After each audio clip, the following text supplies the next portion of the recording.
Halo Bapak Ibu, saudara-saudari sekalian. Bersama saya lagi Chandra Teja dari channel Kristen Ngakunya. Channel yang membahas kekristenan yang murni, terbebas dari klinik dan pemahaman yang melenceng. Bagi Anda yang belum subscribe channel saya, silakan subscribe channel saya. Tekan loncengnya agar Anda dapat notifikasi setiap kali saya mengupload video-video saya. Oke, pada kesempatan kali ini saya akan membahas sesuatu yang menarik lagi tentunya, yaitu mengenai Kristen yang terhilang di dalam rumahnya sendiri.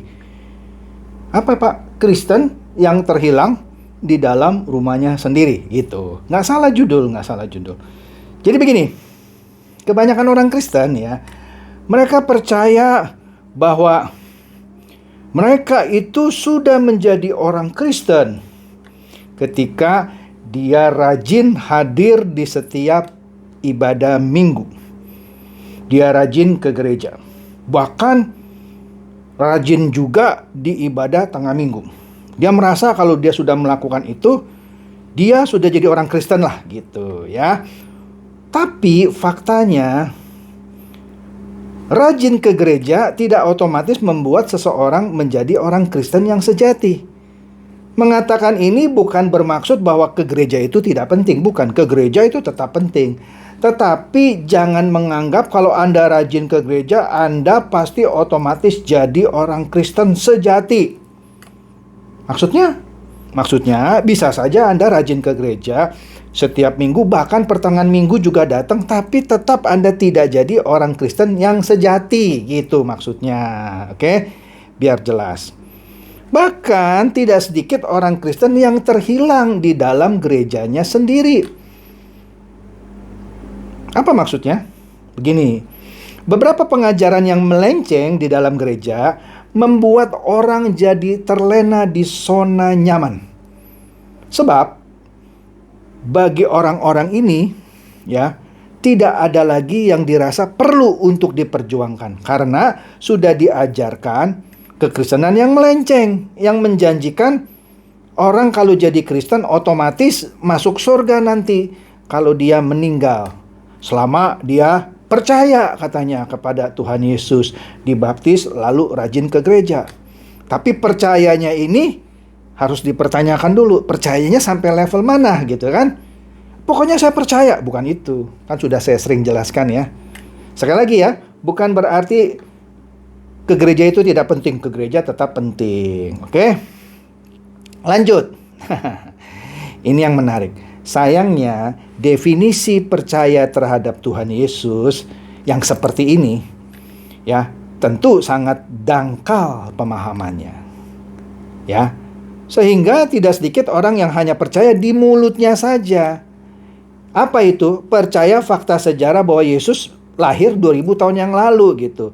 Lahir dari anak darah Maria tanpa hubungan suami istri ya, dan menjadi juru selamat kita ya.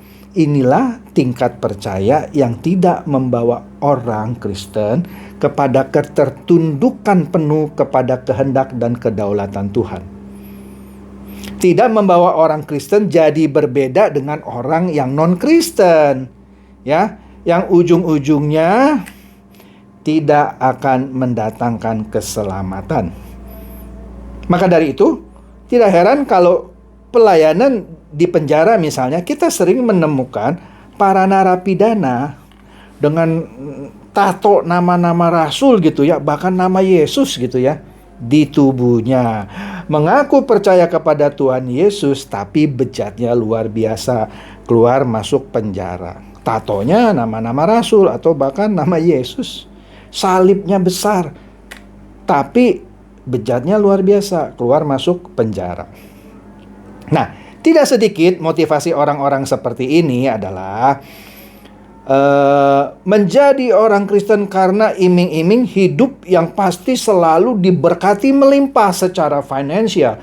Kan tidak sedikit gereja yang mengajarkan kalau Anda rajin ke gereja, maka kehidupan perekonomian Anda akan terus meningkat. Orang lain di luar itu boleh resesi, tetapi kita orang Kristen selalu resepsi.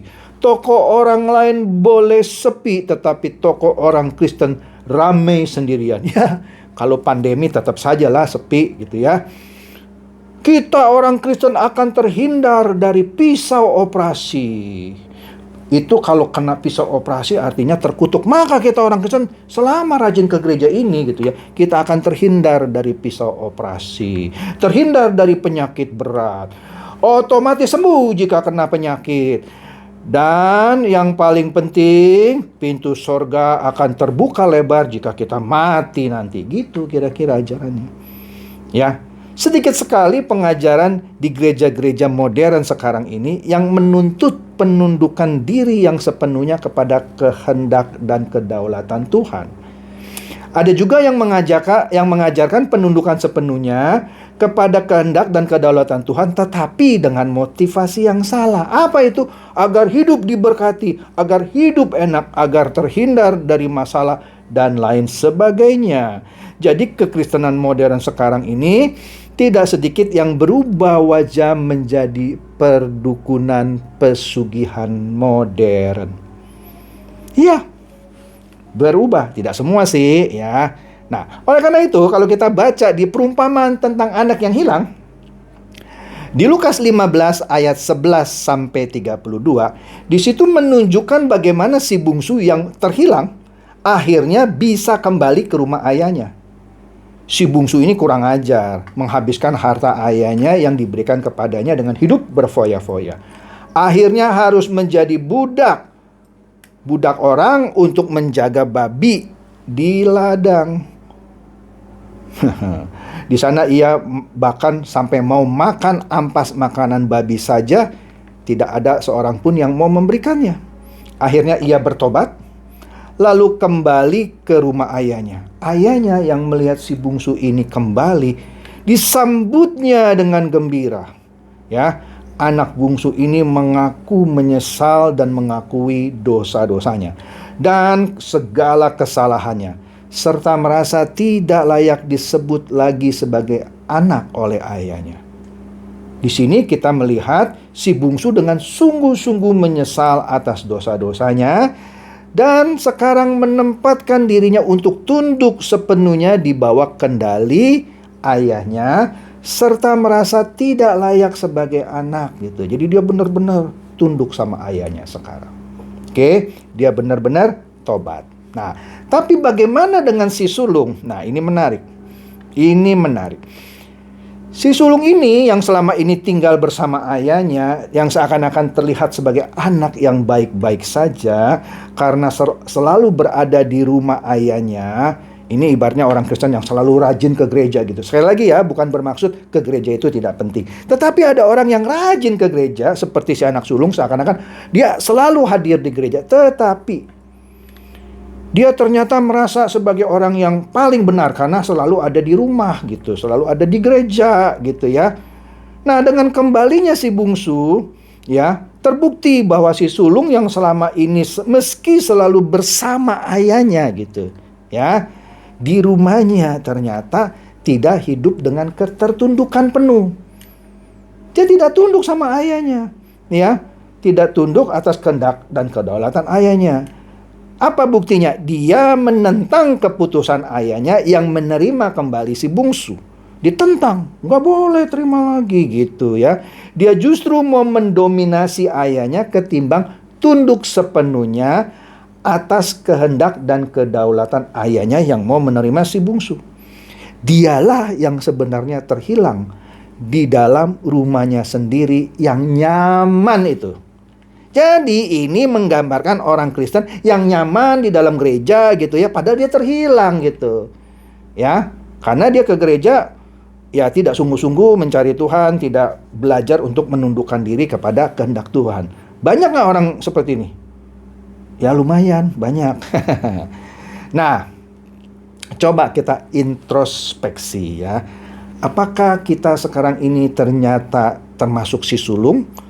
Kristen yang terhilang di dalam rumah sendiri dan tidak sadar bahwa sebenarnya meski kita rajin ke gereja tetapi kita tidak menundukkan diri kita sepenuhnya terhadap kehendak dan kedaulatan Tuhan. bukan justru menuntut Tuhan untuk tunduk sepenuhnya terhadap kehendak dan kedaulatan kita. Kalau masih ada yang seperti itu, bertobatlah. Karena Anda tak ubahnya seperti si sulung yang hilang di dalam rumahnya sendiri. Padahal sudah nyaman, tinggal di dalam rumah, rajin ke gereja, ya kan? Tetapi dalam praktek kehidupan sehari-hari justru Anda mendominasi Tuhan, ya. Anda tidak menundukkan diri sepenuhnya terhadap kehendak dan kedaulatan Tuhan, tapi Anda mau mendominasi Tuhan, ya, menuntut Tuhan untuk tunduk sepenuhnya terhadap Anda. Nah, oleh karena itu, bagi Anda yang masih punya sifat-sifat seperti ini, sebaiknya bertobatlah. Kenapa? Karena Anda sebenarnya terhilang di dalam rumah Anda sendiri yang nyaman. Padahal sebenarnya kalau Anda sudah ada di dalam rumah yang nyaman, tinggal Anda menundukkan diri dan taat sepenuhnya terhadap kehendak dan kedaulatan Allah. Jadi tidak lagi hanya sekedar menjadi si anak yang sulung yang juga hilang di dalam rumahnya sendiri, tetapi menjadi anak sulung yang benar-benar sulung, yang sudah tinggal di rumah yang nyaman, tapi juga mau menundukkan diri terhadap kehendak dan kedaulatan Allah. Barulah di situ Anda menjadi Kristen yang sejati, Kristen yang tidak terhilang di dalam rumahnya sendiri. Kan ironis kalau Anda hilang tapi di rumah sendiri. Kalau si bungsu kan hilangnya di luar gitu. Tapi dia bisa tobat, dia bisa kembali lagi, dia mau tunduk kepada ayahnya. Tapi yang paling berbahaya orang yang merasa nyaman-nyaman saja, tenang-tenang saja karena merasa rajin ke gereja, merasa ada di rumah Tuhan, padahal dia sendiri terhilang. Kenapa? Dia cuma mau ada di rumah Tuhan, tapi tidak mau tunduk terhadap kehendak dan kedaulatan Tuhan. Semoga ini mencerdaskan dan mencerahkan Anda semua. Silakan share video saya ini kepada teman-teman, sahabat atau kerabat supaya mereka tambah cerdas dan tercerahkan. Shalom.